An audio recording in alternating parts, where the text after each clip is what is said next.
नया साल में सुनाए जहान ससुरा से मिले आ जइहा। नया साल में सुनाए जहान ससुरा से मिले आ जइहा। लइके ग्रीटिंग वेट करे, लइके ग्रीटिंग वेट करे, बतिया के जानी भुला जइहा। नया साल में सुनाए जहान ससुरा से मिले आ जइहा। नया साल में सुनाए जहान ससुरा से मिले आ जइहा। बजरंग रिकॉर्डिंग स्टूडियो अपर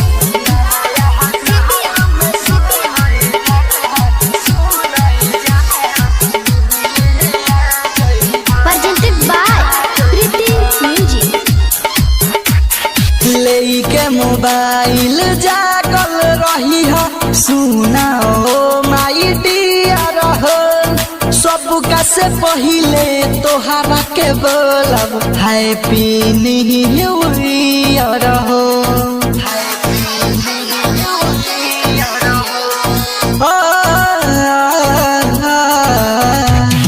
लेके मोबाइल जागल रही हो, सुना ओ माई डियर हो। सबका से पहिले तोहरा के बोलब हैप्पी न्यू ईयर हो। रतिया के सपना में आके जहान दिल के नहीं तर पा जइहा।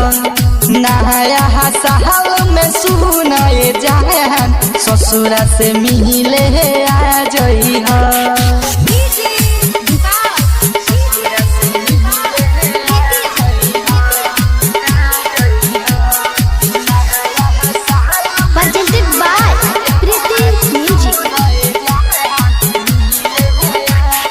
जागी के रात से बिहान करीले, नींदियो ना हमके लागता। बचपन के सुना फोटो देखी के याद बड़ी हो आवता।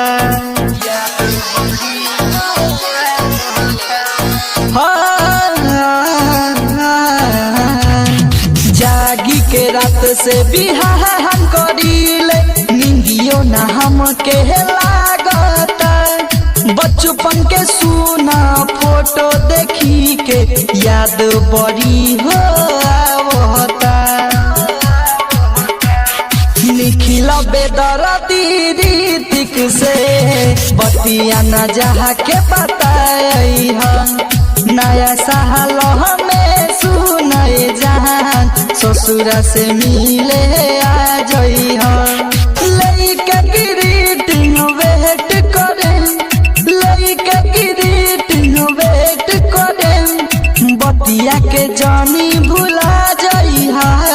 नया साल में सुनाए जहान ससुरा से मिले आ जइहा।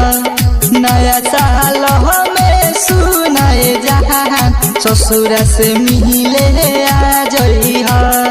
Bajrang recording studio